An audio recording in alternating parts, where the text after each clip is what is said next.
The Hard Count is presented by BetMGM. As y'all know by now, we've teamed up with BetMGM this college football season. We'll be using their lines to make all our picks, and we'll have special offers for all of you each week. Now, when you join BetMGM, you get access to a variety of parlay selection features like same-game parlays, live betting options, and more. If you haven't signed up yet for BetMGM, use bonus code HARDCOUNT, and you'll get up to $1,500 first bet offer on your first wager with BetMGM. Here's how that works. 1, download the BetMGM app and sign up using bonus code HARDCOUNT. 2, deposit at least $10 and place your first wager on any game. Step 3, you'll receive up to $1,500 in bonus bets if your bet loses. Just make sure you use bonus code HARDCOUNT when you sign up. Let's make this college football season 1 for the books. Let's make it legendary.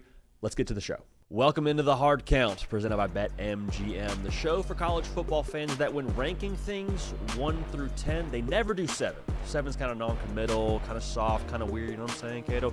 Never do a 7 out of 10. Glad to have y'all a part of this. I know none of y'all watching are a 7 out of 10 when it comes to excitement for the college football playoff. Y'all, tomorrow, we got a game. Bowl season is tremendous. We love, respect, and cherish bowl season. Capital One Bowl Mania is what we grew up on over here. We got a big-time playoff game tomorrow that we are going to react to, so make sure you're subscribed right here. But speaking of non-committal, Kenny Dillingham keeps on getting asked about the Michigan job. That's where I want to start here. He was asked after a practice for Arizona State if he wants to maybe quiet the noise around the Michigan job and maybe feels obligated to ease the nerves of the Arizona State fan base when it comes to his potential of taking that job. I thought his answer was really interesting, and I think that there is a lot to take from his answer. So go ahead and take a listen to what Kenny Dillingham had to say. I think my job is to try to do whatever I can for the people that are with me, right? The people that are in the foxhole, the coaches that are in the foxhole with me, is I got to do whatever I can to fight for those people, for my family, for everything from that perspective. And kind of, and I love it here. I've said that since day one. That's absolutely never changing. Absolutely never changing. So, yeah, that piece is never changing. So I got 2 thoughts from that. The first is a translation of what I think he's trying to say, because there's reports out there that ASU and him are closing in on a contract extension. Opinion here, I don't think that's nearly as close as maybe some people believed it was at one point in time. Not saying he's not still going to sign it, not saying it won't eventually happen, but I'm just saying I don't think that the vibes around that being a done deal was accurate when it comes to that whole way that thing was trending. But when it comes to what I think he was trying to say was he's like, listen, we understand that at Arizona State, we may not have the backing of a Michigan, of an Ohio State, of a Georgia, of Alabama, and I understand the position I'm in right now. Like, I'm in the position where I can ask for some pretty big things. I can try to get some leverage, try to get some more resources behind our staff, behind our roster.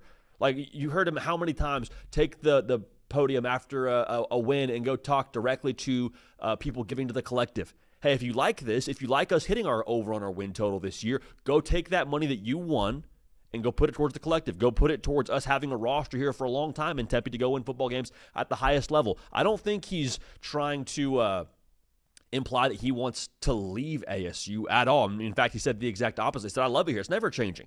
This is the hometown team for me. Like, obviously, Kenny Dillingham, I think, by nature of what his heart wants, he wants to stay at ASU, and he's telling them, listen, I need to do right by everyone around me, both my family, my staff, and the players on this football team, by the future of this program, to get us as much as possible when it comes to resources and leverage in this position. That's my first thought. My second thought, though, is, again, I can't read body language here, but I've been broken up with a time or two. That's not body language that screams, I'm staying. There's no way I'm leaving. I'm all the way here. I said this about Lane Kiffin as well.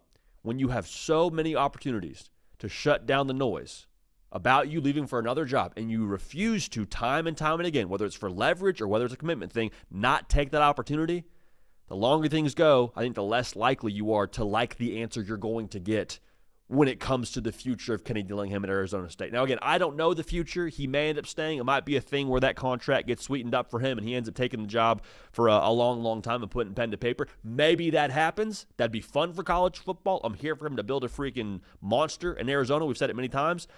But listen, at the exact same time, y'all, like, it's Michigan. It's Michigan, and I don't have a dog in the fight here. I didn't grow up in Michigan. I didn't grow up in Big Ten country. I didn't grow up an Arizona State fan or anything like that. Like I'm just telling you, purely from an outside looking in, that Michigan job and those resources over there.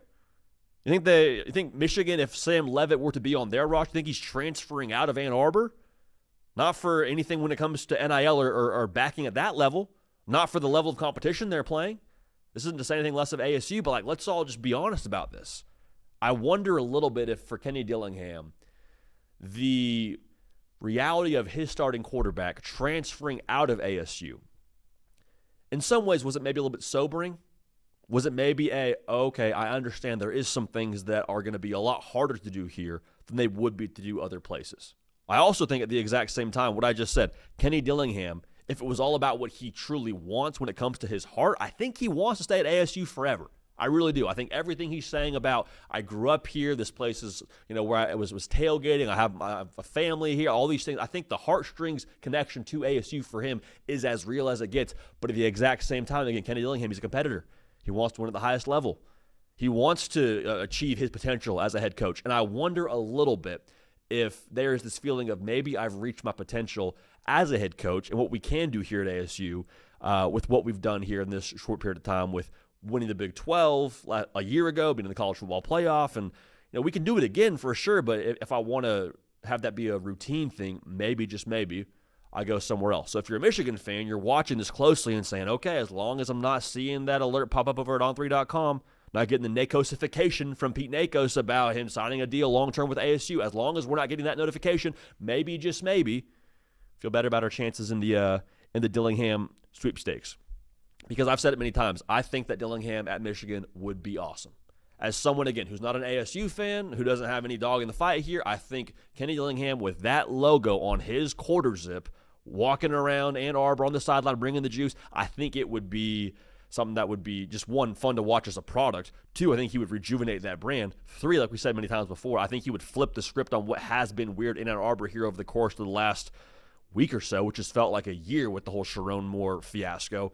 I think he'd be awesome at Michigan. I think he'd do a great job at Michigan. And I think there'd be nothing that would keep Kenny Dillingham from achieving his full potential if he ended up taking that job. So, by nature of how this whole thing is rolling, again, sounds like a contract is on the table for Dillingham to sign, and the longer he goes without signing it, the more I'm looking at that thing and saying, okay, well, if you really wanted to be here, would you not have signed it at this point in time? I don't know.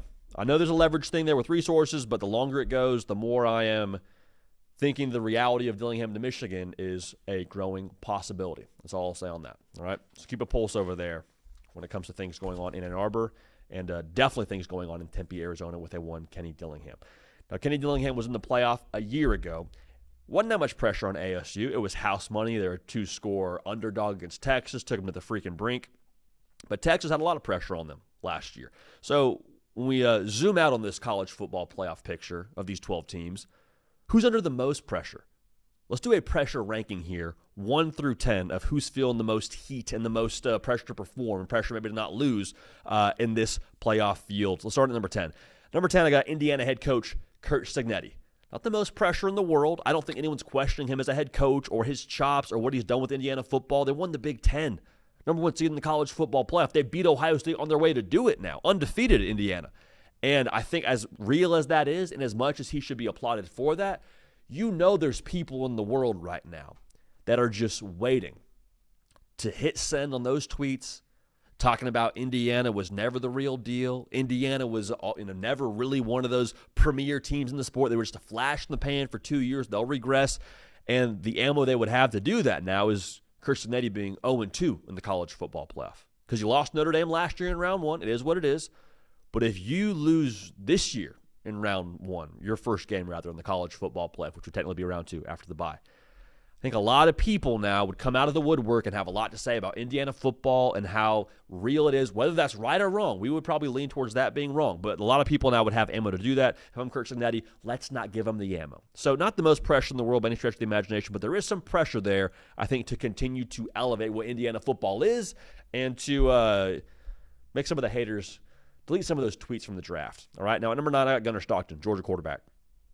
The thing with Gunnar Stockton is he is supposed to be, if you're a Georgia fan, the advantage for your football team to go take it to a national championship. Yes, Kirby Smart's in that mix. Yes, your offensive line, your running back room in that mix. But Gunnar Stockton, having been the only quarterback in this playoff field with college football playoff experience, one, I think that matters. We've said that many times. But two, he's the piece that I just said a second ago your playoff/national title hopes really hinge on. And let's be real, too. If Georgia wins one game in the college football playoff and gets bounced in the next round against, call it, Ohio State, I think it's like a good year for Georgia. I don't know if it's a successful year. All that is for Georgia is you advance one game further than you did the year before. Like Kirby Smart's got 2 national titles to his name. That's what they expect in Athens, Georgia. Okay, so if you don't get, what does that mean Gunnar Stockton was for you? At the very least, he wasn't the advantage. Okay, because Gunnar Stockton is that truck that your buddy's been bragging about that he has, and he talks about how much it can pull. He's naming off all these stats about horsepower and the torque and all that, and then it comes time to move.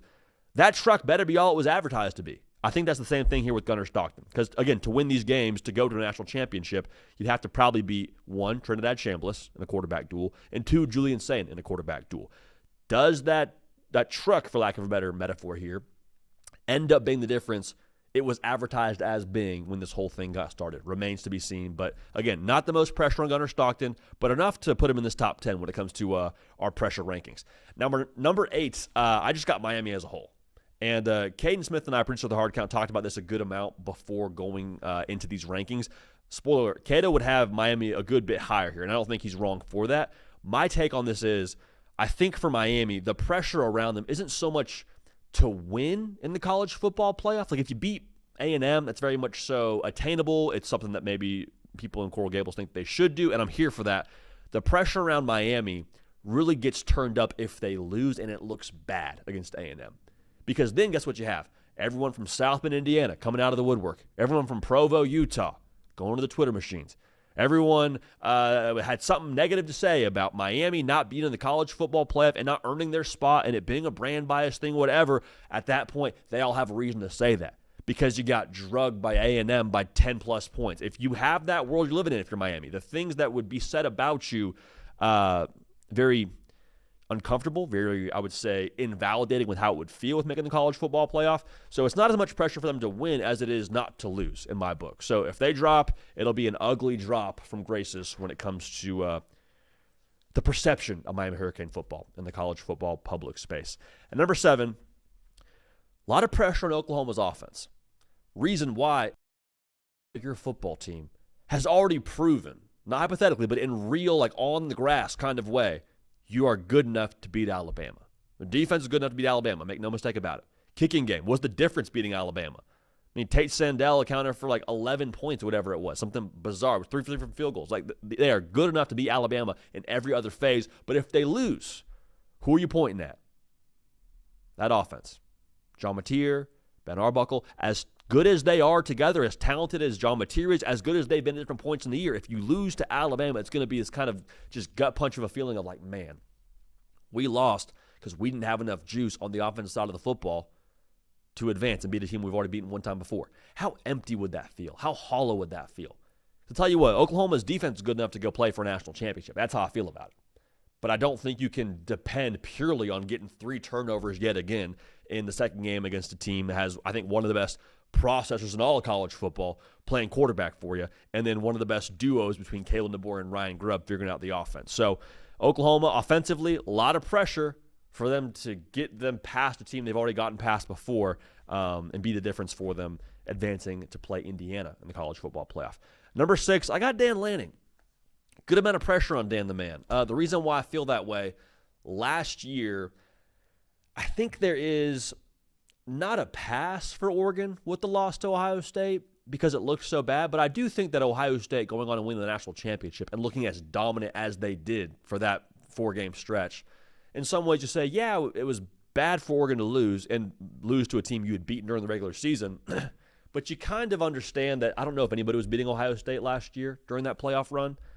If you lose in the second round again this year to Texas Tech, there's going to be this conversation around whether it's real or not, whether it's fair or not, the mental block for Oregon of like, hey, that's great to put a great regular season product out there, but everyone knows Oregon, they get to the big games, they get to those big spots, and they lose, and they fall flat on their face.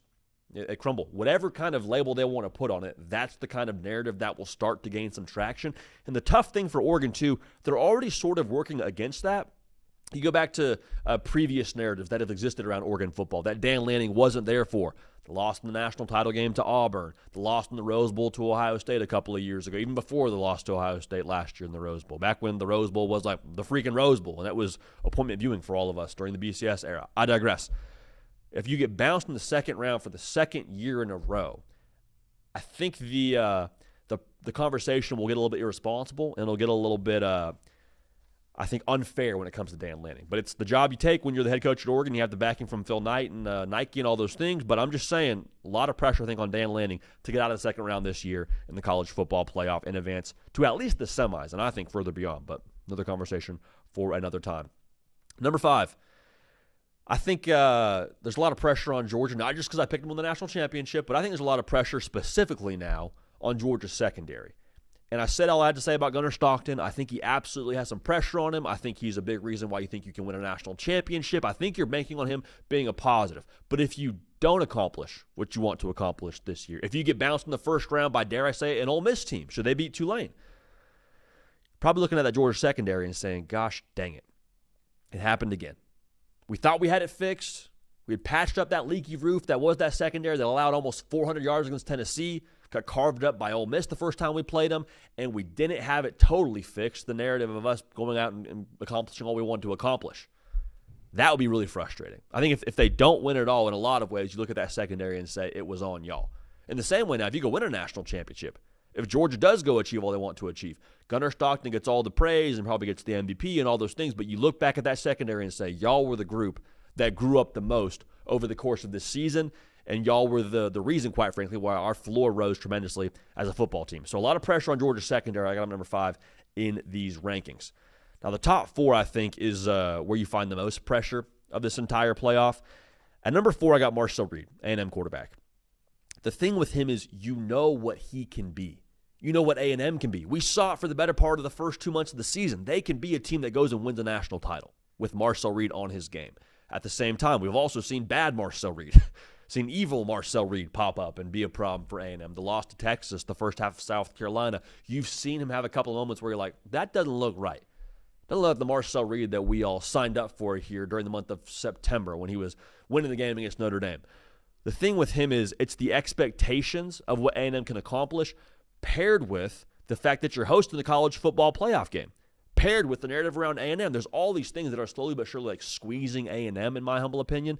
And the fact that you're going to be favored, again, at home, first ever playoff game in Kyle Field, I think that if they lose, again, fair or not, but a part of the pressure is people will quickly run to this idea that, oh, same old A&M, battered Aggie syndrome A&M, moment gets too big and A&M can't get it done. Again, that's ridiculous. Don't believe that because A&M's 11-1 and in the college football playoffs. So everyone talking about A&M 8-4, that whole conversation has since disappeared. Funny how that works. But understand, if they lose this game, they'll point to the big moment. They'll point to Marcel Reed and say, see, we told you. Always wasn't good enough. Always didn't measure up. So there's a lot of pressure there on Marcel Reed to perform. And the expectations of what they should be in this playoff, I think it adds to the entire spotlight around the one Marcel Reed and how hot that spotlight is. Now, in terms of spotlight, I don't think there's a hotter spotlight when it comes to players in this playoff than the one on Fernando Mendoza. Like, just purely based on what's on paper here. Like, number 1 team in the playoff. You're the quarterback, so you're the most important player on the field every single snap. Also, you just won the Heisman Trophy. You haven't lost a game yet. If Indiana loses a game, I think it's probably going to be because Fernando Mendoza didn't deliver to the level he's delivered over the course of this season.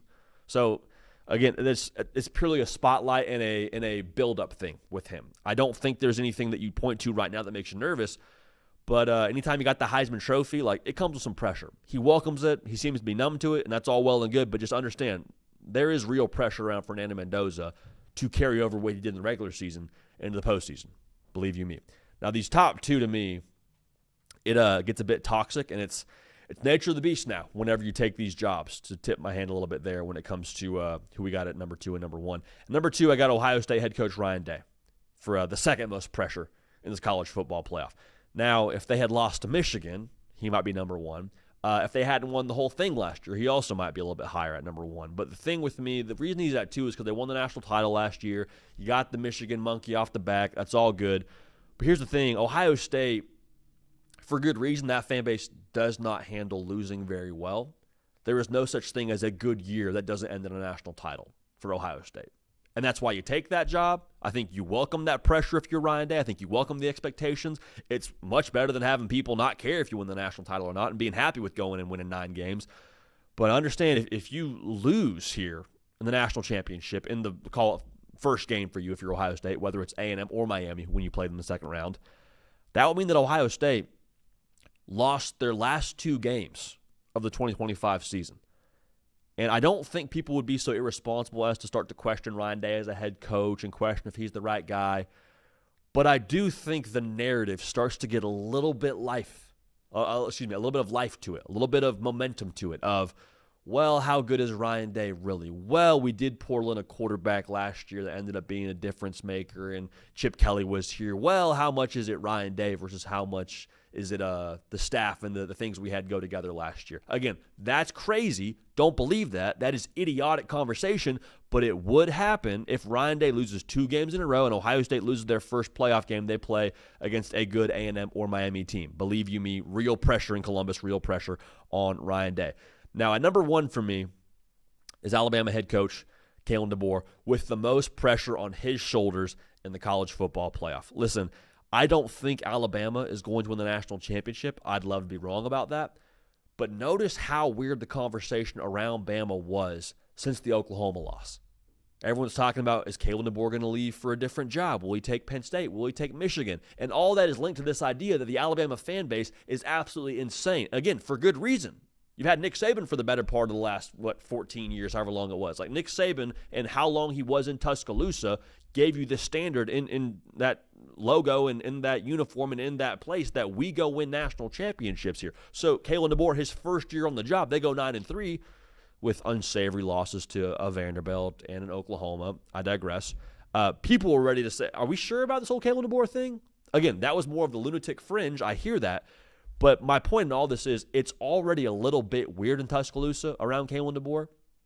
If they go out and lose for the second time to Oklahoma, a team that they feel like they probably should have beat the first time they played them, outgained them, less penalties, had the ball for longer, all those things, and they lose a second time to Oklahoma, and a first-time head coach, and Brent Venables just his 4th year doing it, I think there would be some very unhappy campers in Tuscaloosa, to say the very least. Again, not saying he gets fired. I don't think that's even on the table for any of these coaches that are in the college football playoff.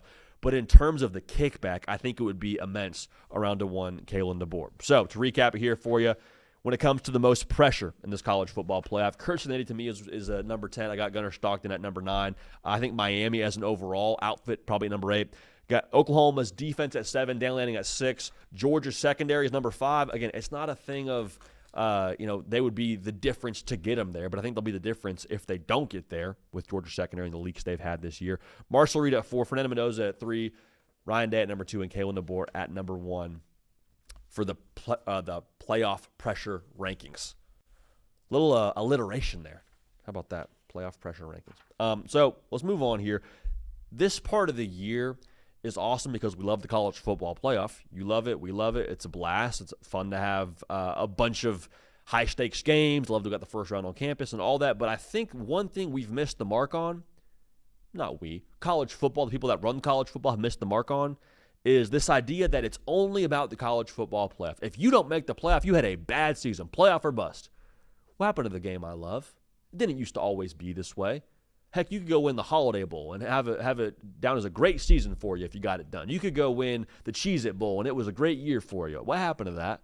Now, we're not here to hand out moral victories or reward mediocrity, but there's a couple of teams here that I think had maybe not successful seasons by their own metrics, but I still think it's hard to say they weren't good seasons by what they were up against when it comes to the context going into their 2025 season. There's no better example of this to me than Tennessee. Did Tennessee have the successful season they expected to have before Nico Iamaleava hit the portal?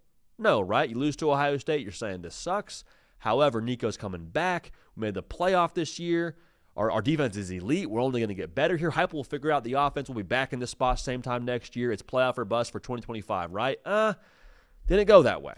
And again, I'm not telling you to be okay with 8-4 because nobody's okay with 8-4. Not the standard.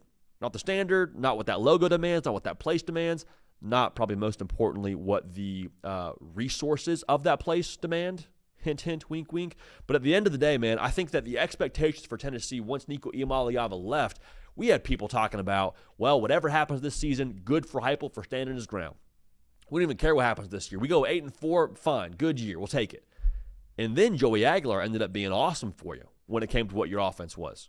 Offense was top 10 in America in scoring. And kind of midway through the year, I think especially after that Georgia loss where you took them to overtime and you probably should have won the game if you're able to make that field goal, the narrative changed around what you expect in Tennessee football.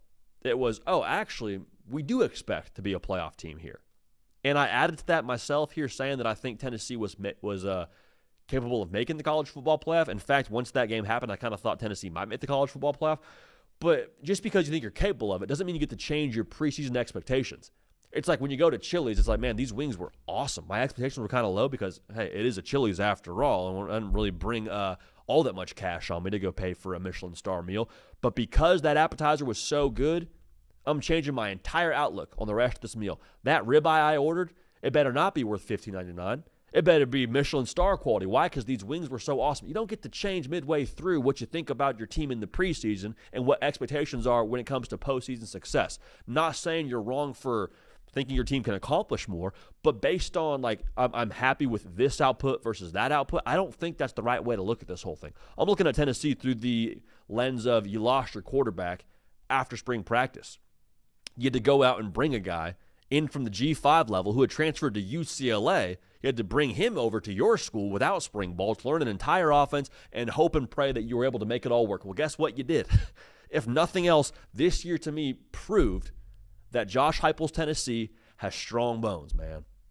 Strong bones. Yeah, there's a lot of things that broke against you, like what I just said, losing your quarterback before the season starts. There were a lot of things that you could say were torn up within Tennessee, but nothing within Tennessee, for my money at least, truly ever broke. Culture remained strong. Offense got worlds better. Defense we'll talk about here in a second. But I think the thought for me is, are we ever going to live in that world again here for Tennessee? Are we ever quarterback after spring practice the way we were this year? That was such a one of one. That was the natural disaster of what could have happened in Tennessee. And yeah, you got the living room torn up a little bit. Yeah, sure, maybe you got to redo the pool. But that house is still standing. I think the things that program is still built on are absolutely 100% intact. And to take it a step further, the Nico part of it was already one loss for Tennessee, but you also lost Dylan Sampson, your SEC Offensive Player of the Year from the year before. You lost the heart and soul of your offensive line, and dare I say your football team, and Cooper Mays from leaving for the NFL. There was a lot that Tennessee had to replace going into this year outside of quarterback, and all that Tennessee did was be a top 10 scoring offense, average $170 on the ground a game, and have a top 10 passing offense in all of college football. They were fine. Why? I think you look at Josh Heupel. Now you say, JD, the defense sucked. Defense was bad. I hear you. I understand. That was surprising to me, as it was to, I think, many of y'all. Now, some of that you say, well, if we're able to stay healthy in the secondary, it's a different conversation. I think you're fair to say that, too. I think that's very much so on par. But if this is the season that you needed to go hire Jim Knowles, and Jim Knowles ends up bringing you back to a top 10 level for multiple years, would you take it? I think most Tennessee fans would. Now, again, I think that what you could have accomplished this year with a top 10 defense, who absolutely knows? They probably in the college football playoff, and maybe you're hunting a national championship. I don't know. But the point I'm making is I just appreciated the way that Josh Heupel and Tennessee handled what this year was when it comes to the failure the defense was. They said, one, we're not okay with that. So Tim Banks, as good as a DC as you were the year before, this year wasn't enough. We got to make a pivot. Okay, so I'm here for that. And then two, making it very clear what the standard is at Tennessee on the defensive side of the football. Because Josh Heupel, he's an offensive head coach. Let's call it what it is. Calls the plays, played quarterback. He is through and through an offensive guy. But he's not excusing failure on the defensive side. And I think a lot of offensive head coaches, it's easy to say, well, we're just going to score points. We'll play fast. I'm an offensive guy. Let's just go handle business on that side of the ball, and we'll let the chips fall where they may on the defensive side. Tim Banks was good a year ago. We'll figure it out. He goes, no. The expectation, the standard here at Tennessee is to play elite defense. If you're not going to meet that at a coach or player level, get the heck out of here. I think the conversation was probably a touch more PC with how that went between Heupel and Tim Banks, but you hear what I'm saying. You hear where I'm coming from. I think that standard being clear should and is encouraging for Tennessee fans. Make no mistake about it. The arrow is still pointing up for Tennessee. A lot of teams have 8-4 years, and it just kind of leaves you feeling a little bit weird. Like, I think that was good. Like watching a Wes Anderson movie for the first time. I think that was good. I don't really know exactly how to feel. I'm kind of happy, but also a lot of things about that movie made me sad. Yeah, we played Georgia close, but we still lost to them and to Alabama. And we were in the playoff hunt in November, but we ended up not doing that. We had a top 10 offense, but we still missed the playoff. I understand it feels weird, but Tennessee and all of the weirdness still ended a top 10 class, and I think should feel real good about the future of Tennessee football. I look at Tennessee and say the foundation's still intact. I trust Josh Heupel as much, if not more, than I did from a year ago because I know he can make it work with whatever you give him. Yeah, you like to have the defense sorted out in a better position. He's working on that. But you can take a quarterback from the G5 level, bring him to the SEC with no spring ball, and make it work.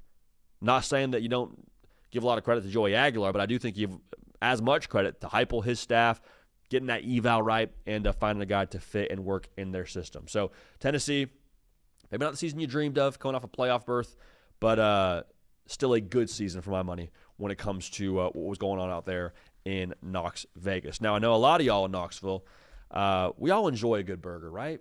Who doesn't love a good burger? And if you're looking for, I'd argue, a top-tier burger when it comes to the college football playoff formatting of burgers, I'd put Whataburger in the first-round buy conversation, Cato. I really would. At Whataburger, we believe that a late night shouldn't prevent you from enjoying a hot, fresh, made-to-order meal. That's why Whataburger now open 24 hours a day. You want to get your day started with a little breakfast from Whataburger? They got you covered.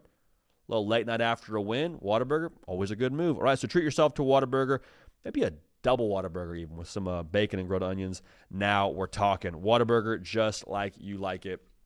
Bringing in some juice here with the hard count today, and we appreciate the heck out of them for it. Now, another team that I want to make sure we talk about here that had, maybe not by their metrics, a successful season, but I would still argue a good season, even though they missed the college football playoff, that's USC. Now, hear me clearly. USC, you were staring down the barrel of if you can beat Oregon, you're in the college football playoff.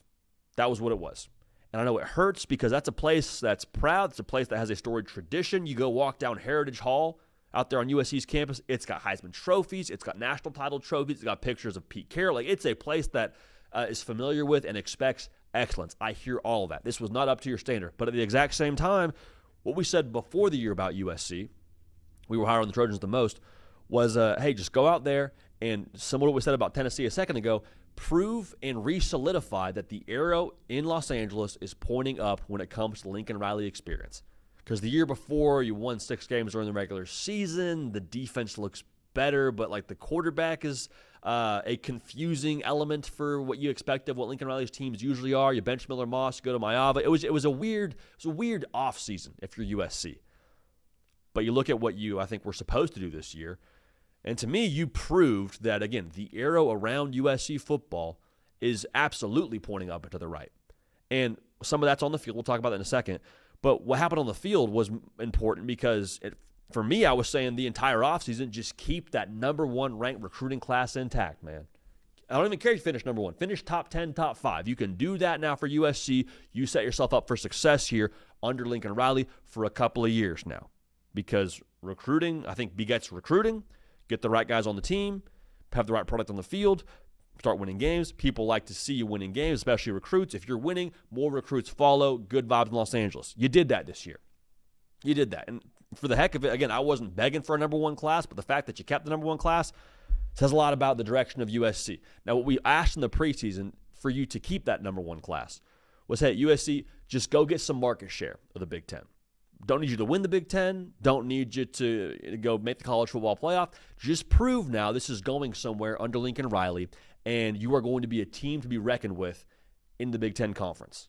We said there's 5 opponents now for you that we think will be equal to or better roster talent challenges. That was Illinois, Michigan, Nebraska, Iowa, Oregon. USC went 3-2 in that stretch. USC was competitive in all of those games. There's different points throughout the Illinois and Oregon game where I was like, is USC about to do this? Now, the final score for Oregon, I understand, makes it look a little bit more lopsided. But again, to me, if I was asking for that in the preseason, go steal some market share in the Big Ten, go prove you belong in the Big Ten, boom, check mark. We'll take it. Check that box with flying colors for me. And it wasn't just the fact that they won those games. It was the way that it looked. Like the Michigan game is a great example. If USC had beat Michigan and it was 45-40 and USC throws for 400 yards and they can't really stop the run, but who really cares? We found a way to win. We beat Michigan. We did what we asked, JD. That's great. I'm here for that. But they did it running the football. Like USC throughout the course of this year was like a 200 yards a game on the ground kind of outfit. That's a different USC team on the line of scrimmage now, man. It is. Now, the defense is still, I think, getting there on the line of scrimmage, but guess what? The defense optically looked way better. Defense allowed 22 points a game this year. 22 points a game with Caleb Williams playing quarterback for you a couple of years ago. You're probably in the college football playoff. So for USC, they checked the box when it comes to what you would ask of them when it comes to the games they won. But when it comes to how it looked, that was the biggest thing for me with USC. They proved they belonged.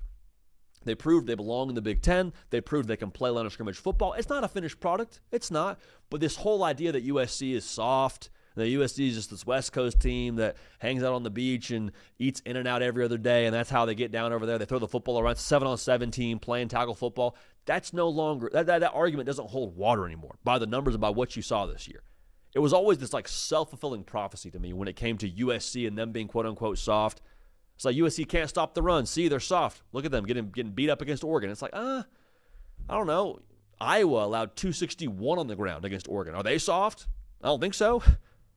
Iowa's been like the epitome of a Big Ten tough football team over the course of the last however many years under Kirk Ferentz. They're not soft, so there will still be this group of like naysayers that always have something to say about USC whenever they lose a game or allow a certain number on the ground. Make no mistake about it. Not a finished product, but this year to me for USC going 9-3, being in that playoff discussion all the way till the end, getting some market share, and most importantly, keeping that future of your roster intact, this was a successful season for USC. And for good measure, Lincoln Riley still very much so has the quarterback fastball. Jade Mayava, one of the Big Ten leaders in passing this year. So make no mistake about it. USC, maybe not the year that you hoped and prayed for in the preseason by going to win a national championship, but by nature of where you were going into the year and what you had to get done to, in my opinion, make it a good season for USC, they checked that box and did so in a pretty emphatic fashion with the product they put out there this past year. Now, one more team to talk about here. I think BYU had a good season, man. Maybe not a successful season by what they wanted to get done because, again, everyone's about the playoff or bust, this and that. BYU in the preseason lost their quarterback. And I say preseason pretty gently. It was July. like 6 weeks before their first game, BYU's trying to figure out who's playing quarterback because Jake Retzlaff is withdrawing from school. And BYU, given that situation, all they did was go play a true freshman at quarterback and lose to one team the entire year.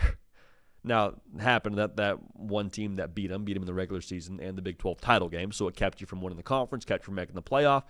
But, y'all, if that's the year you're at here for BYU, if that's the setting you're in right now, what's the future look like for BYU? And, again, it sounds very moral victory-ish. I'm not here to major in that and hand out, pats on the head. But legitimately, when you look at what BYU is this year and all that they accomplished, I think you got to feel real good about the future. Take it a step further, your head coach is staying. Like, if Kalani Sitake's not leaving for the Penn State job, what job is he leaving for here in the future? Bueller? Anyone tell me? I think when you look at BYU football, you see staying power, you see stability. Head coach isn't leaving. True freshman playing quarterback's going to be the quarterback here for you for at least the next 2 years. You feel like you can now sell to recruits this idea that BYU football has a real identity and it's not changing anytime soon. So I look at the year that it was and where BYU fell short, which is, again, against Texas Tech. As much as that stings and that sucks to miss the playoff and it was to the same team, maybe you feel cheated, right? Maybe you feel you got gypped out of it. I know everyone loves to talk about brand bias and this and that, and that's not a conversation I'm here to have. But if that's your angle, it's very clear what you have to do if you want to erase all of that conversation around, getting left out next year. It's very clear. One team in the Big 12 right now is definitively better than you. And there's 2 sample sizes for us to look at with Texas Tech. And they beat you, quite frankly, at its very core, the same way twice. They stuffed you on the ground. Their line of scrimmage was better than yours. Not saying your line of scrimmage is bad, but if you want to go win the conference next year and remove all doubt of, BYU, they're going to be an at-large team, can they find their way in? You want to just win the Big 12 next year? You got to get better up front. Because in 2 games against Texas Tech, you ran for 63 and 67 yards, respectively. Now, I know you factor in sacks to that. I hear that, but understand, that number is not good enough to get to where you want to go.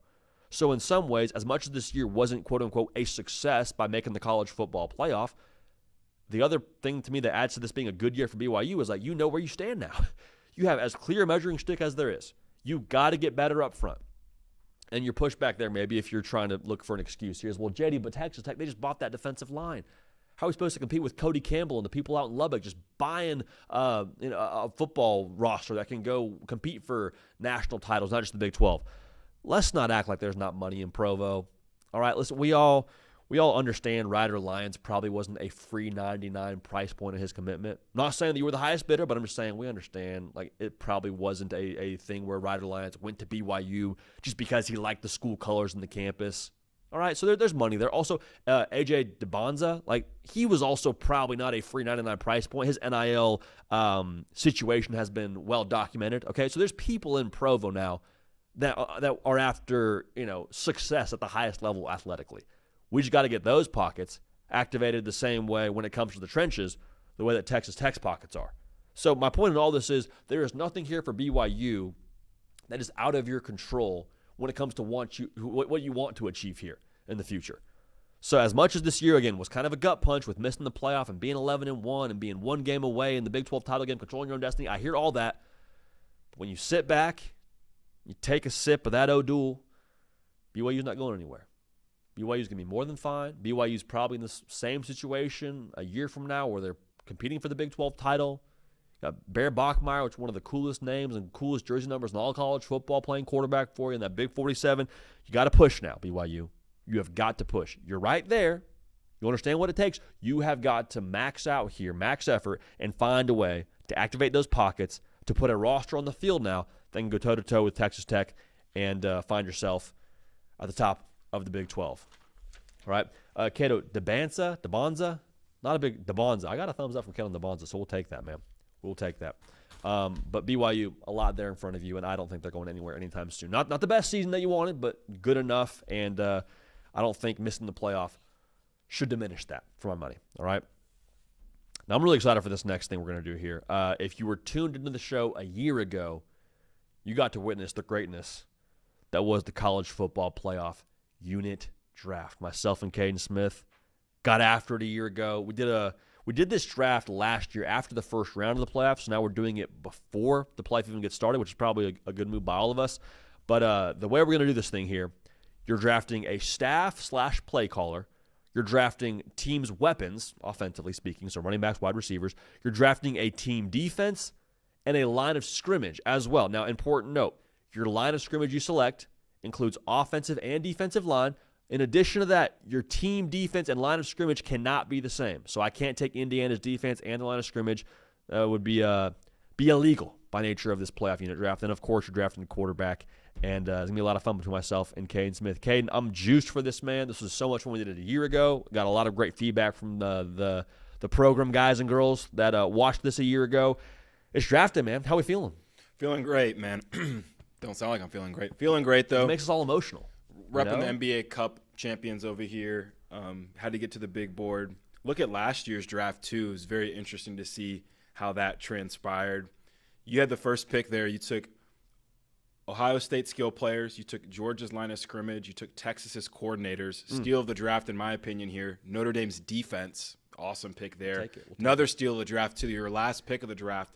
Will Howard, the national champion quarterback. So pretty good draft on your part last year. I took Dylan Gabriel 1. Not a great pick looking back. Yeah. Ohio State's defense was a good pick at 2. I took Texas's weapons at 3. Ohio State's coordinators at 4, which was another good pick. And I took Penn State's line of scrimmage, which eventually led me down against Notre Dame. But that's how last year's went. Excited about this year's. And it's funny seeing what kind of overlap, what strategies would work last year, what wisdom we used from last year's draft that we're going to either – ride again or switch up this year. So I'm excited for this draft. It's a fun thing. What do you feel like you learned from last year's draft? My biggest thing is teams that win / have a good path, I probably will feel better about drafting this year? Yeah, I think the biggest thing that I think I did well was just the back and forth we have. Like, obviously, whenever I pick Dylan Gabriel first, you're not going to pick a quarterback till the end. So I think it's really about picking where you think the most depth is, because then it helps you out later in the draft, and you don't have to go up against your opponent in the draft and find yourself in a bad situation. So I had a hard time with this one, though. I think this playoff field, weirdly enough, despite us having 2 group of 5 teams in the playoff, I think there's actually more depth to the draftable units than last year. I think especially defense, especially line of scrimmage, especially staff. Like, I think there's more places this year where there's less bad picks, and that it's really just a taster preference thing and which team you think is going to do the best, like you mentioned, with the hand they're dealt in this tournament. So I'm excited to see where you go, because I'm kind of all over the place and don't feel great about what decisions I'm going to make, but I feel great about my big board. I want to play off of you, see what you take, and then I'll feel much better about it. But dude, it's hilarious doing a 2-person draft. Yeah, because just what you said, if you pick a quarterback, then I'm like, okay, I'll chill out because Cato's not going to pick another quarterback this entire. I mean, I guess maybe that's the next nuance, is we find a way to do multiple quarterbacks and you get a couple of I don't know, different conversation for different time. 3.0, we'll see. 3.0, we'll see what happens. Might have to switch it up. Maybe we find ourselves in a 3.0 where we add, I don't know, like a Todd McShay in here. We get a Andy Staples, Ari Washman. Maybe we get a little just like round robin drafting going here. I don't know. Maybe that's They're all welcome. All those names are always welcome on this show. So. Twitter, do your thing. Get us in touch with a McShay, with Kuiper, with whoever, and we'll get that on and popping. Kato, as we have been known to do here, we start our draft here with a coin toss. I want you to call here. We got the American quarter here. Got the heads. Got the tails. I want to let it be known, too, that I wanted to give you the first pick. You did. Because a previous draft we did the show before, I had the first pick in the college football playoff hypothetical kind of conversation. Okay. But you wanted to be fair, and if you want to toss it, toss it. But if you want the first pick, I'm literally handing it to you. It's all yours. You know, Christmas is the time of giving, but it's December 18th, so I can't take it yet. Okay, we got heads or tails here, babe. Tails never fails. People always say too in the comment section that I'm cheating. It is tails. It is tails for those that are tuned in via podcast or that can't see the minuscule quarter I just flipped on YouTube. Kato, you were on the clock. You got the first pick in the college football playoff unit draft of 2025. Who are we going with here, my guy? JD, this is hard. I think there's a lot of good units here, a lot of good players here, a lot of good staffs here. I don't know where to go. I really wanted you to go first so I could just bounce off of that. But now that I'm in the seat, now that the clock is going, and now that I look at last year's draft and who the best pick of my last year's draft was, my last year's draft was headlined by the Ohio State Buckeyes defense. And I think my number 1 overall pick, I'm taking Ohio State's defense. Good pick. I think that this unit – it's funny because last year you took Ohio State's weapons first, and that's like the blue chip. Like last year they were loaded in the backfield, loaded at wide receiver, obviously per usual. Will Howard with his mobility, getting those guys the ball. It was the well-oiled machine. And that was post the Tennessee game too, so we got to really see them on full display. I think this year if Ohio State repeats as national champions, it's because of their defense. And I think that this unit, man, is the most special in the entire country. And I think there are plenty of other defenses in this tournament. I think there's 8 of the top 20 defenses in this tournament. Yeah. Ohio State is number 1, holding teams to like 8 points right now. But I think at the end of the day, personnel-wise, despite a lot of other defenses in the country having the same production as Ohio State, not quite at that 8.2 per game, but you just look at defensive line, second level, third level, I think there's the most NFL players on this Ohio State defense. And I think the cherry on top is that Matt Patricia has this defense moving in a way that no one else is really in the country when it comes to schematically confusing quarterbacks and putting them in tough spots. So all that said, I think the best overall unit in all of the college football playoff is this Ohio State defense, despite what happened in the Big Ten championship. So I'm going to go with Arvo Reese, the 2 Caidens up front, Caleb Downs. I'm going with those guys, man. It's hard to pick against them, so I'm going with the Buckeyes. Good pick, Cato. Good pick. Thanks, I like man. that. I like that a lot. Okay, so that then means I will not be taking a defense first here. Unless you feel really strong about a unit. I'm just frisky and want to take a defense. You know, it's a quarterback-driven game, and I think based on last year's playoff, I feel obligated to take a quarterback that I feel really good about at least winning one game and then liking their second-round matchup. Cato, I think Oregon's got the most workable path, and we've talked about that on the show. I cannot quit Dante Moore. I think Dante Moore, at the end of this playoff, there will be legitimate discussions about, hey, is he QB1 in the NFL draft? And I know Fernando Mendoza exists. I understand all that. This pick is also in somewhat me believing that he will beat Fernando Mendoza in the rematch. I think Dante Moore is arguably the best quarterback in this playoff when all the dust settles. I'll take Dante Moore as my first overall pick. It's him. It's the weapons. It's the way he's grown over the course of this year. He's no longer a first-year starter in that system.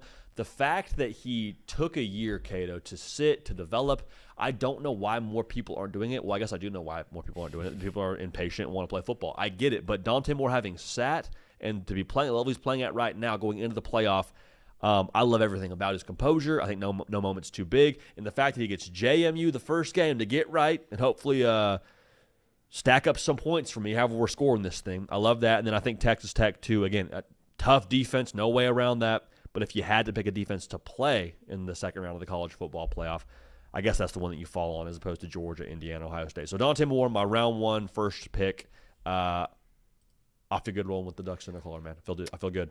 I was interested where you were going to go with quarterback because you obviously released your highly heralded quarterback rankings for all the college football playoff, where Dante Moore notably, I believe, was in at the 3 spot, right? 3 spot, yeah. He was in the 3 spot behind Sain and Mendoza. So I didn't know if I was getting a cheat sheet to your quarterback kind of big board or if that was something you were going to use or not use.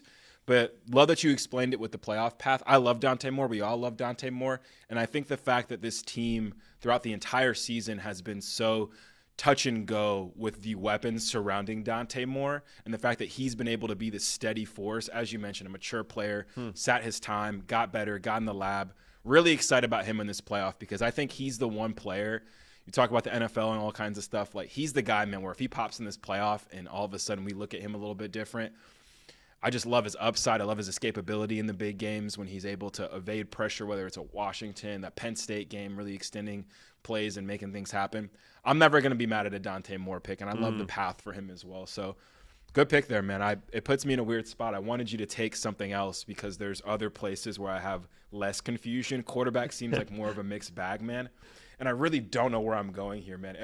I'm fighting actively against wanting to, like, shout out units and teams and players that I like with my heart, but with my head telling me other things. For my second pick, JD, I think that, man, this is hard. All right. I'm going to go staff with a little curveball. Okay. I'm going to go staff here, and I'm going to take the Georgia Bulldogs, man. I know it's a curveball. Okay. People aren't expecting it.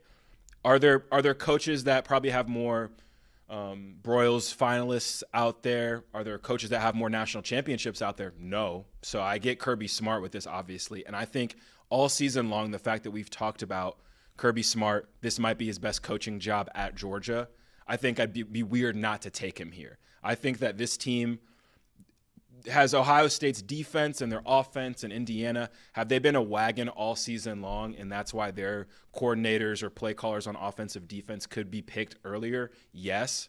But I think the fact that Georgia has gotten better throughout the entire year, and now as a result of that, and them probably playing one of the hardest schedules across this entire playoff field, and them being able to get better throughout that, I think it's a product of their coaching. I think Mike Bobo has silenced a lot of doubters this year. I think Glenn Schumann and Kirby Smart have made this defense improve to a unit that we saw at Tennessee getting punched in the mouth, giving up 21 points in the first quarter to a team absolutely locking up Alabama in the best passing attack in the SEC probably in that SEC championship game. I love that this staff has one, Kirby Smart, obviously national champion, biggest championship pedigree in the tournament, and I think the coaches that have done the best job of improving a team throughout the entire season and maybe could take more strides in the postseason. I like the upside of Georgia. I like the traits and DNA of Georgia. Give me those dogs that eat off the floor with the coaching staff that I'm drafting here. The best tongue in the playoff, too. There's no way around it. The bbest tongue from Kirby Smart in the playoff. I 100% agree. I think I'm jealous of that pick, first of all. Thanks, I'm jealous of that pick. My national champion. I love Georgia in this field. The part about Kirby Smart and his coordinators that I think you made a good point in mentioning is like the pedigree. Like, there's also a group too that's been together for a while. Like Brian Hartline and Matt Patricia and Ryan Day, as great as they are, it's their first year all in those specific positions, with Brian Hartline now being the play caller in Columbus. Will Stein and Tosh Lapoy at Oregon, they might be the staff that I end up taking here in a little bit, but at the same time, I don't love the fact that they're on the both way out. taking the help. That was a big part of my coaching pick jobs, too. I'm glad you mentioned that. Yeah, that was a big part of my decision making too. Is that there's no one leaving on this staff right now, as we know, for the coordinators. So that's another plus too. It's a great pick. It's a great pick. I love that. Okay, so I'm sorting out my big board here and shuffling. It is one of those things where I didn't cheat on the coin toss, but if I had, that actually would have been, I think, like you said, advantageous, because now I'm going off of, okay, so I'll take this later, I'll take that later. I love this chess we're playing. It's just, I mean, talk about the Queen's Gambit, Cato's Gambit here. I'm gonna go line of scrimmage here next. Good call. That's where I was between going. It's a loaded field, first of all. Mm-hmm. I'm going to take Indiana's line of scrimmage here. Nice. I think what I've seen from them against really good line of scrimmage teams, whether it be Iowa, whether it be Oregon, whether it be Ohio State, you got the loss in the middle. I understand all that with the freak injury after the Big Ten title game. But, man, I look at that group. I feel like I really know who I'm getting in that front seven. It's a group also that on the offensive side average like 5 yards a carry, top 15 in America when it comes to what they are on the ground. On the defensive side, again, what I said with them getting after Julian Sand to the tune of 5 sacks, the way they made Dante Moore uncomfortable and had him throwing interceptions. I just think that group is what this entire Indiana team is built off of. I love Fernando Mendoza, but the thing I love the most about Indiana is their line of scrimmage. So for that reason, I'll take the Hoosiers, and their line of scrimmage play on the offensive and defensive side will be the foundational piece to this playoff draft, which might be a weird conversation now with Dante Moore in the same locker room as the group that kind of got him rattled in Autzen. But I think they put it beside each other and put the past behind them, link arms, and they move forward here, hopefully achieving some great things. It's a great pick, JD. It's actually the pick I was between making with the Georgia coaching staff. The reason I went with the Georgia coaching staff is because, though, I like who's left for me as a line of scrimmage team. But my number one line of scrimmage prospect was Indiana. Okay. Best part, my favorite part about Indiana, their defensive line, man. Biggest games of the year. The only other 2 times they've played teams in the playoff this year, Ohio State in the conference championship game, 5 sacks in that game. Yeah. Oregon, last time they saw Oregon, 6 sacks. Their line of scrimmage has played really good. As much as we give Fernando Mendoza rightfully his flowers for playing well in the biggest moments, their defensive line's played the best in the biggest moments too, man. So if they continue to keep trending like that, man, that's an exciting group. I'm going to stay with the line of scrimmage, though, and take my 1B pick there in a unit that I'm actually glad I get to take here, because I feel like they have kind of lost some of their allure, their aura, if you want to call it, this year. Give me the Texas A&M line of scrimmage, JD. Marcel Reed, one of the least sacked quarterbacks in this tournament, only sacked 10 times this year. You look at some of these other guys, and they're getting 20, 18 sacks. Marcel Reed gets untouched. They run the ball very, very well. And I think the fact that no matter what running back they've had in there, they've had success running the ball is a product of how good that offensive line is. Only team running for more yards per game in the SEC is Missouri. We know they're spamming that Ahmad Hardy run. But other than that, it's the Aggies. And, of course, on the defensive side of the ball, you get a unit that is tied with Oklahoma for the most sacks in the country with 41. You get Cassius Howell coming off the edge, man. I think Torian York, is he a line of scrimmage player? No, but I think he makes things so much harder for those guys up front trying to pick up protections when you have those guys screaming off the edge, man. Give me Texas A&M a line of scrimmage, man. I think they're a slept-on unit. I think there are a lot of great units to pick from, I think, on both sides of the ball, obviously. I can't pick Ohio State because that is my defense, but I think they will pair perfectly with my Aggies on the line of scrimmage. So give me A&M. Hey, there we go. Now, here we go now, Ag. Go to Ags. I like that pick for what you just said. When Cassius Howell gets to rush the passer. And if this game in College Station goes how we think it may go, if Marcel Reed and the boys get out to a couple of points and Carson Beck has got to drop back there and pass a little bit, Cassius Howell gets to go in attack mode, gets to go hunt Carson Beck. Things could get a little bit eerie there. That's big on big up front, though. I'll tell you what. Miami deserves some credit here. I think a big thing for me, too, with A&M is I liked Indiana, and they were my top pick, as I mentioned, for the line of scrimmage.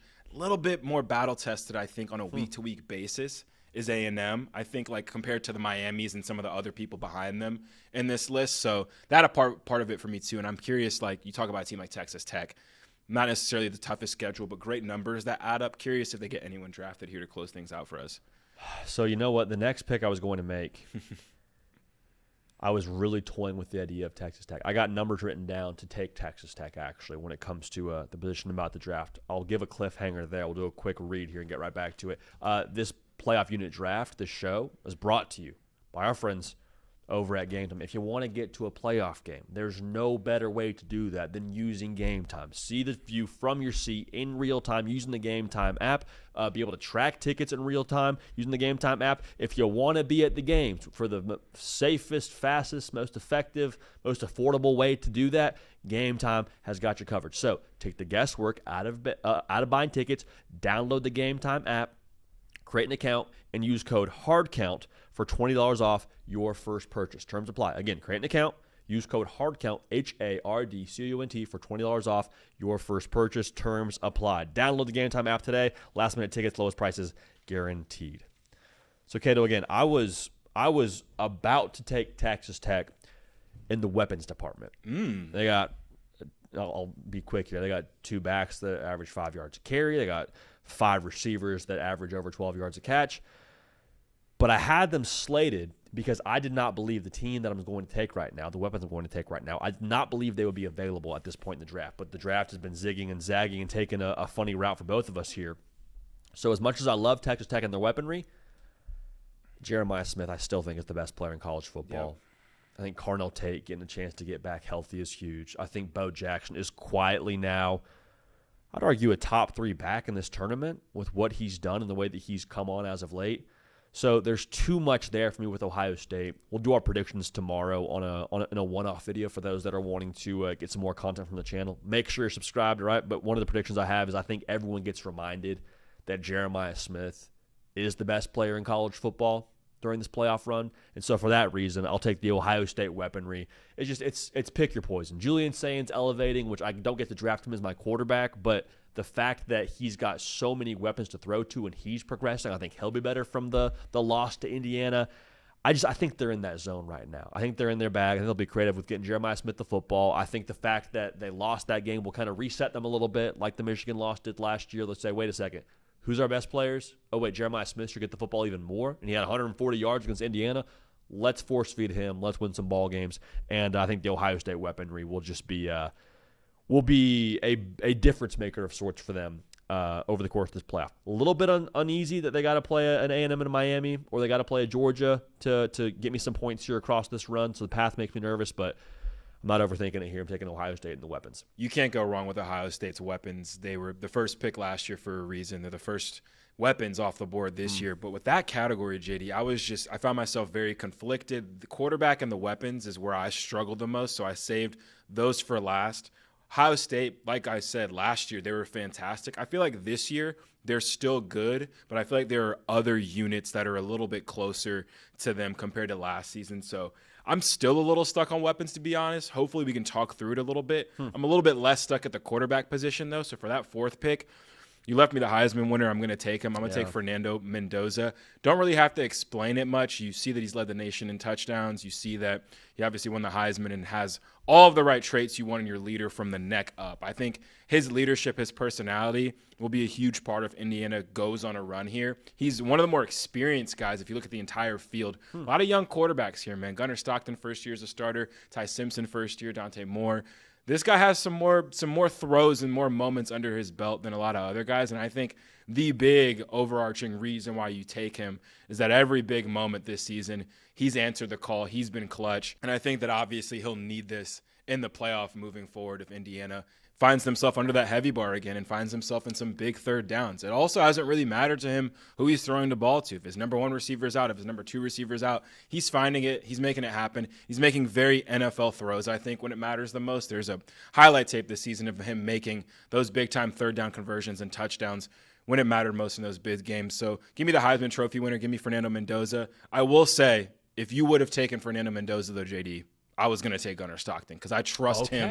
I trust him so much. And I think that Fernando's the only player in the country I trust more because, like I mentioned, those reps he's had.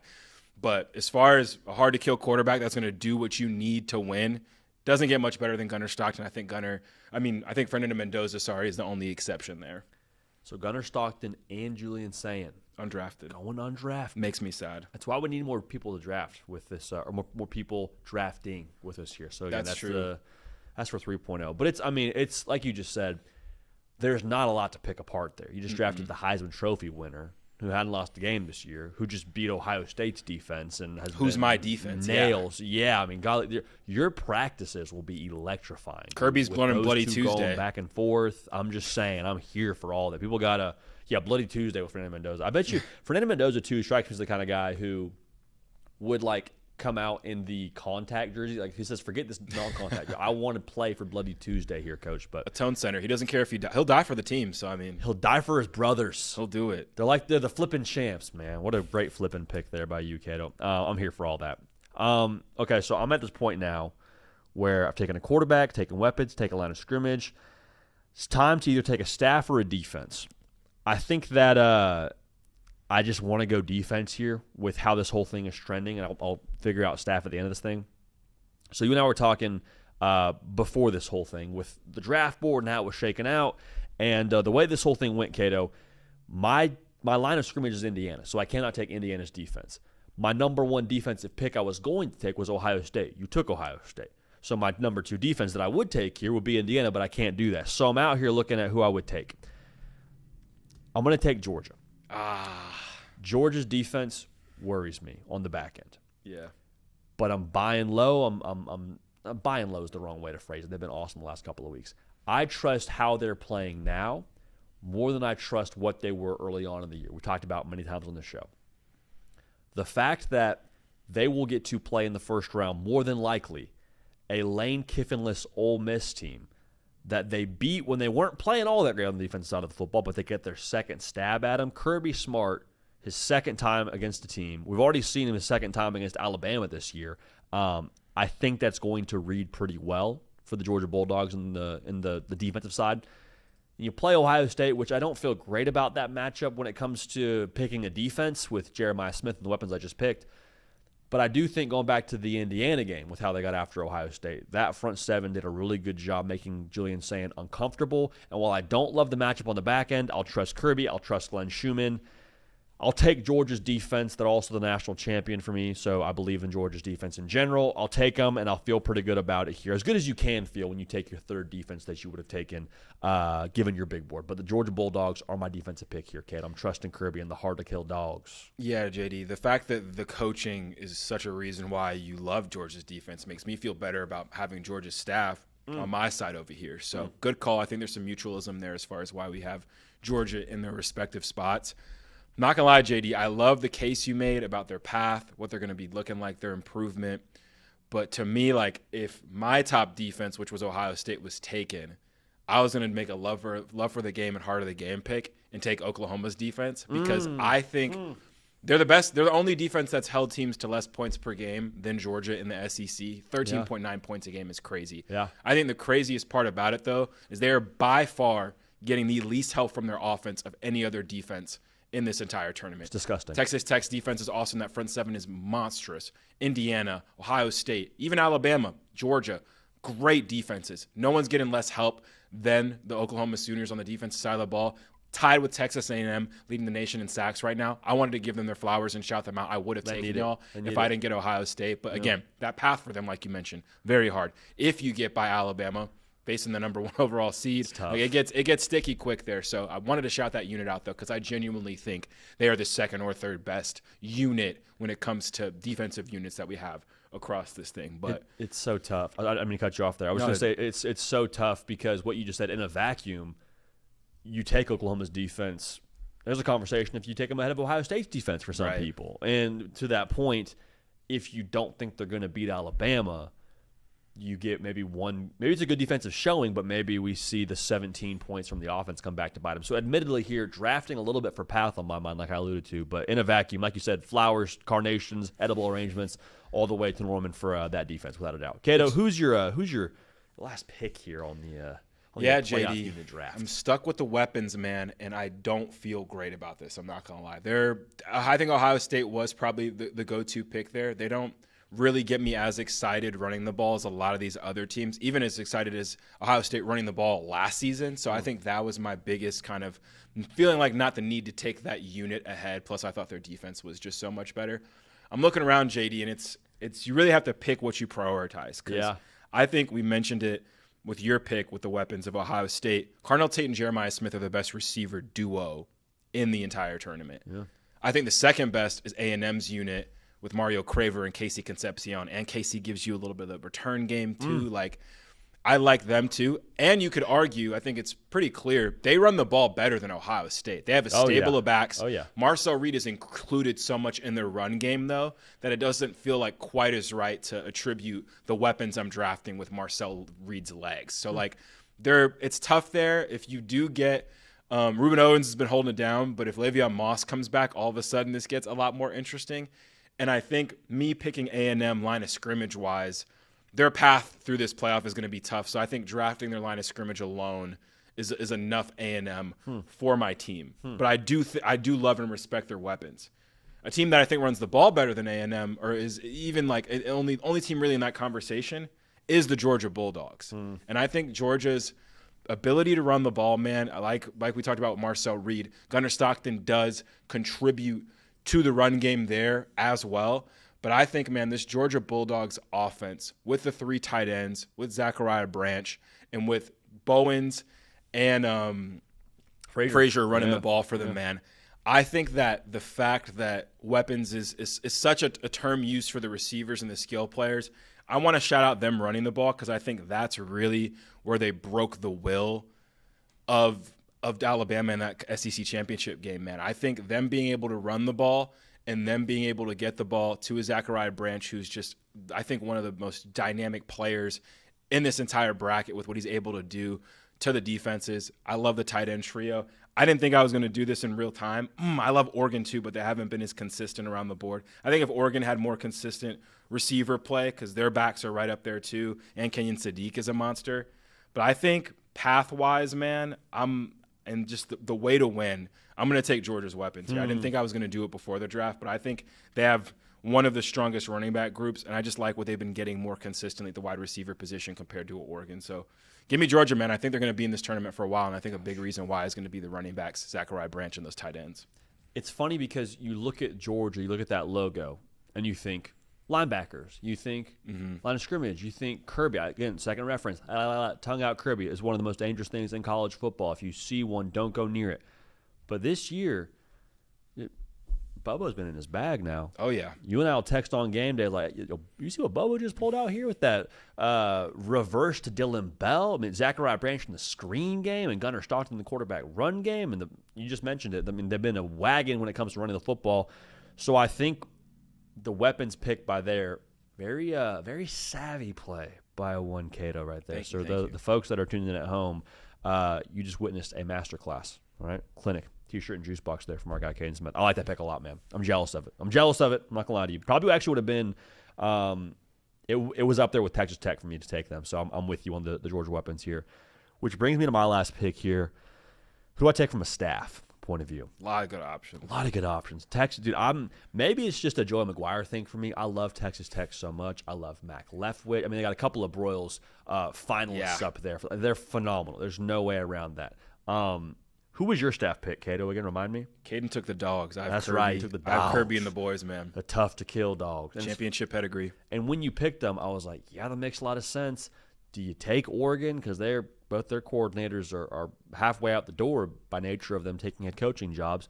Colin Klein also taking a head coaching job at A&M. It's a lot of movement here. And my heart wants to take Texas Tech. I have a hard time, though, given last year's draft, taking a team that I think is going to not be able to win a playoff game by nature of them drawing Oregon first. And so I'm just going strictly off vibes here, Cato. I'm going to be sick to my stomach if I have to watch a cinematic recap from Oregon, from any game they play, and see Dan Lanning delivering bars and be like, dang, he was on the board and I didn't take him. Now, I know the coordinators are halfway out the door. I understand that. But you and I are both first-team all-Will Stein stands.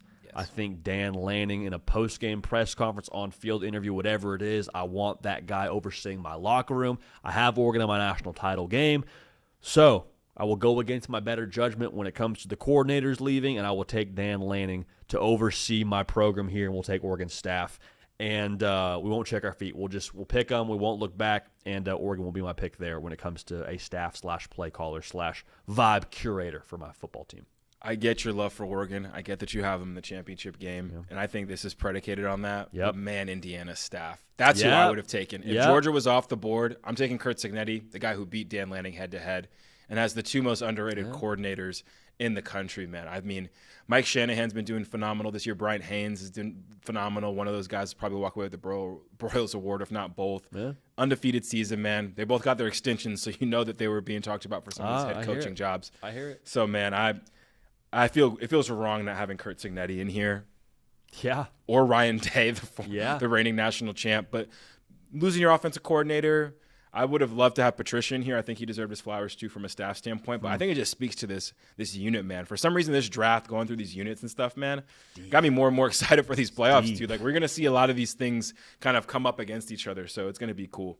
Draft notes, Kato. Any I guess you sort of gave us some of your thoughts there in real time. Like, my biggest takeaway from this draft is I put so much stock into who I think is going to have success over the course of the playoff. Like, I think with Oregon and Georgia being my national title game, that's kind of the way I leaned. Mm-hmm. But even with that being said, like you just mentioned, Curt Cignetti not being drafted, oh my gosh, he's going to – I mean, you know he'll find this, he'll clip it, he'll put it out there for the masses to be able to look at and laugh at whenever they go win the national championship this year, because that's how these things go. Yeah, weird. Bizarre, weird. I'm here for it. Any draft notes for you, though, Kato, to wrap this thing up? Yeah, I feel better about those receipts coming back to me in that department because I picked the national championship coach, Kirby Smart. I think Kurt will understand me. True. I think he'll understand me on this side of things. Yeah. Just to recap, though, you went Dante Moore, Indiana's line of scrimmage, Ohio State's weapons, Georgia's defense, and Oregon's staff. Yep. I went with Ohio State's defense, Georgia's coaching staff, A&M's line of scrimmage, Fernando Mendoza is my quarterback, and Georgia's weapons. I already kind of low-key regret not taking Indiana's weapons, but I have Mendoza, so it's like I feel like I can offset that a little bit. Let us know in the comments who you think won. My big takeaway, JD, is a lot of Ohio State, a lot of Georgia, a lot of Indiana, and a lot of Oregon. Yep. And my takeaway now that, like, just building my board and figuring out who I wanted, I'd be very surprised if the national champion wasn't one of those 4 teams. And I think they all have an equal level of support if you really look across the board of their roster. All the quarterbacks have played great this year. All of them have that defense is helping them out and making things easier on them. Varying levels of run game, varying levels of weapons. All have great coaches, though, in their corners. Then they've really hit their stride, man. So I think those 4 teams were the standouts for me as far as, okay, like when I really start to think about who has the best ingredients in their kitchen, in the cupboard, those 4 teams stand out a ton. It's really just a preference thing, and I'm excited to see the quarterbacks, coordinators, and defenses battling against each other week in and week out, matchup for matchup in this, because I think last year was an awesome playoff, and obviously a lot of dialogue around the 2 G5 teams there. Mm-hmm. I think whoever makes out this first round when we get to this next round, I think it's going to be cinematic, and I think a lot of these units will be going up against each other, and man, it's going to be a brawl. I don't know what's going to happen. I feel good about those 4 teams like I mentioned, but we're about to learn here soon, man. It's going to be an exciting playoff field, and I think this draft has just made me even more excited to watch if we're right or wrong as far as these quarterbacks going up against these defenses and line of scrimmage and the weapons showing up, man. It's a great field. It's a truly great field, I think, once you get past this first round. It's that time, man. It comes down to these units. It comes down to the quarterbacks, the play callers, the trenches. That's what makes the difference here with who ends up hoisting the hardware. Kato, great stuff. The 1s, the 2s, the general managing, all of that. We appreciate y'all making this show what it is. Again, make sure you're subscribed. Let us know your thoughts on the draft. Let us know your thoughts on Kenny Dillingham. Let us know your thoughts on the pressure rankings. We want to hear from y'all. Y'all make this show what it is, and we appreciate the heck out of you for it. We're going to keep this party rolling. We will see y'all